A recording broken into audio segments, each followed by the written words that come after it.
કેસરી digital YouTube ચેનલમાં આપનું ફરી એકવાર હાર્દિક સ્વાગત છે. હું ફરી આવી ગયો છું તમારી સમક્ષ એક નવો વિડીયો લઈને, અને એ છે ફોરેન વેરિફિકેશન માટે. તો મિત્રો, ચાલો આપણે શરૂ કરીએ. ફોરેન વેરિફિકેશનમાં શું શું કરવાનું હોય છે અને કેવી રીતે કરવાનું હોય છે. તો સૌપ્રથમ આપણે તમારું જે કાંઈ જે બ્રાઉઝર હોય છે એ ઓપન કરી લેવાનું છે. જેમ કે મારે ક્રોમ છે, ક્રોમ બ્રાઉઝર હું ઓપન કરું છું. ત્યારબાદ જે અહીંયા યુઆરએલમાં છે લખવાનું છે ગુજરાત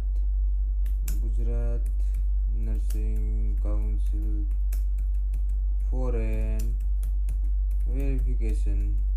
બરાબર મિત્રો, આને ગૂગલ સર્ચ કરી લેવાનું છે આપણે. પછી તમે જોઈ શકો છો અહીંયા આ જે લિંક છે ફોરેન વેરિફિકેશન લખેલું છે ગુજરાત નર્સિંગ કાઉન્સિલની ઓફિશિયલ વેબસાઇટ ઉપર, ત્યાં ક્લિક કરવાનું છે આપણે. ત્યારબાદ જો અત્યારે આ નવી અપડેટ આવી ગઈ છે, એપ્લિકેશન નંબર અને મોબાઈલ નંબરનો ઓટીપી નાખીને તમારે સ્ટેટસ ચેક કરી શકાય છે. તો મિત્રો, હવે આપણે ફોરેન વેરિફિકેશન જે કરવાનું હોય, કોઈ પણ કન્ટ્રી હોય કે જે કેનેડા હોય, યુએસ હોય કે પછી યુકે હોય, તેમાં ઓથોરિટી એનએમસી છે કે પછી એનએનએસ છે, સીએનઓ છે, સીઆરએનએ છે, કોઈ પણ હોય. તો તમારા મિત્રો સૌપ્રથમ click here to apply foreign verification ફોર્મમાં ક્લિક આપવાનું છે. ત્યાં આપણે ઓપન આપ્યું તો આપણી સમક્ષ આ એક વિન્ડો ખુલી ગઈ છે. તો તેમાં ઉપર જો લખેલું છે ફોરેન વેરિફિકેશન, એમાં આજની તારીખ લખેલી છે કે તમે ક્યારે સ્ટાર્ટ કરો છો. પછી એપ્લાય ફોર છે, તો તેમાં તમારે જે બે ઓપ્શન છે, ગુડ સ્ટેન્ડિંગ સર્ટિફિકેટ અને ફોરેન વેરિફિકેશન ફોર્મ. કોઈ પણ તમે એપ્લાય કરવું હોય, તમારે જે રિક્વાયરમેન્ટ હોય તે તમે કરી શકો છો મિત્રો. તેમાં જઈને કોઈ પણ એક સિલેક્ટ કરવાનું રહેશે. ત્યારબાદ તમારું નામ રાખવાનું રહેશે, પછી તમારી સરનેમ, પછી તમારું મિડલ નેમ જે થતું હોય તે નાખવાનું છે. અહીંયા તમારું કરંટ એડ્રેસ નાખવાનું છે અને 2 લાઇનમાં એડ્રેસ નાખવાનું છે. કમ્પલસરી નથી બંને લાઇન ફિલ કરવી.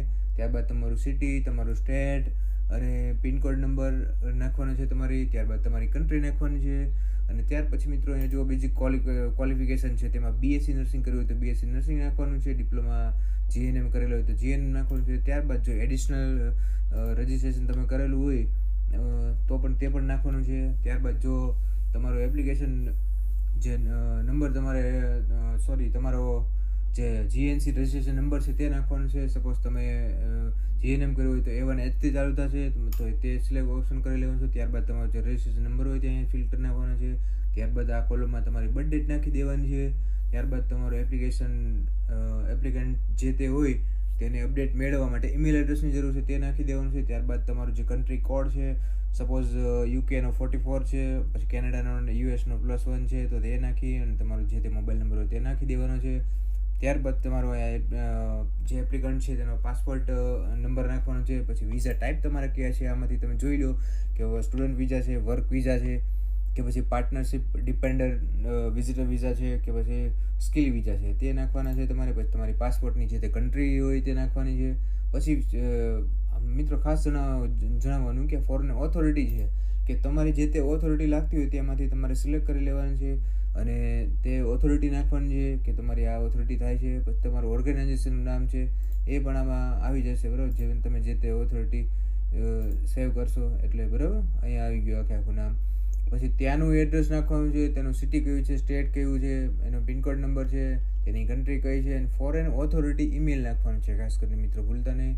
અને પછી આ તમારી ઓર્ગેનાઇઝેશનની હાલ તમે જે જગ્યાએ જોબ કરતા હોય તેની ડિટેલ નાખવાની છે. ત્યારબાદ એ ફિલ થઈ ગયા બાદ અહીંયા તમારું જીએનસી સર્ટિફિકેટ અપલોડ કરવાનું છે. ત્યારબાદ તમારે રિન્યુઅલ સ્લિપ અપલોડ કરવાની છે, તો તમે એપ્લિકેબલ હોય તો તમારી જે લાસ્ટ ફાઇનલ યર માર્કશીટ નાખવાની છે કે તમે છેલ્લે જે અભ્યાસક્રમ તમે જે કર્યો હોય તેનું ફાઇનલ યરની માર્કશીટ નાખવાની છે. પછી તમારું 12માનું સ્કૂલ લિવિંગ સર્ટિફિકેટ નાખવાનું છે. તમારે જો ફાધર નેમની જગ્યાએ હસબન્ડ નેમ હોય તો મારે સર્ટિફિકેટ એડ કરવાનું રહેશે. એડિશનલ કમેન્ટમાં તમે કોઈ પણ ક્વેરી કે જે તમને લાગે એવું છે કે ક્વેરી નીકળે એવું છે તો તે પણ તમારે કરવાનું છે. ત્યારબાદ એપ્લિકેશનને સબમિટ આપી દેવાનું રહેશે મિત્રો. ત્યાર પછી તમારું સ્ટેટસ તમારે ચેક કરવાનું રહેશે કે તમારું પ્રોસેસ ક્યાં પહોંચી છે. જો તમારે આવી કોઈ પણ મદદની જરૂર હોય તો કેસરી ડિજિટલ યુટ્યુબ ચેનલ થકી મારો સંપર્ક કરી શકો છો. મેં મારો મોબાઈલ મારી બીજા નંબર પર બીજા યુટ્યુબ વિડીયોમાં આપેલો છે, અને તમારું કોઈ પણ વર્ક હોય તે તમે પૂરું કરી શકો છો. તમને 100% કોઈ પણ ક્વેરી છે તેની સંપૂર્ણ માહિતી આપવામાં આવશે. મિત્રો, તમારી ચેનલને લાઇક કરજો, શેર કરજો અને મારા વિડીયોને શેર કરજો, મારી ચેનલને સબસ્ક્રાઈબ કરજો. મળીએ ત્યાં સુધી આવતા વિડીયો સાથે. ત્યાં સુધી ખૂબ ખૂબ આપનો આભાર કે જે મારો વિડીયો જોઈ અને બન્યા રહ્યા આપની સાથે.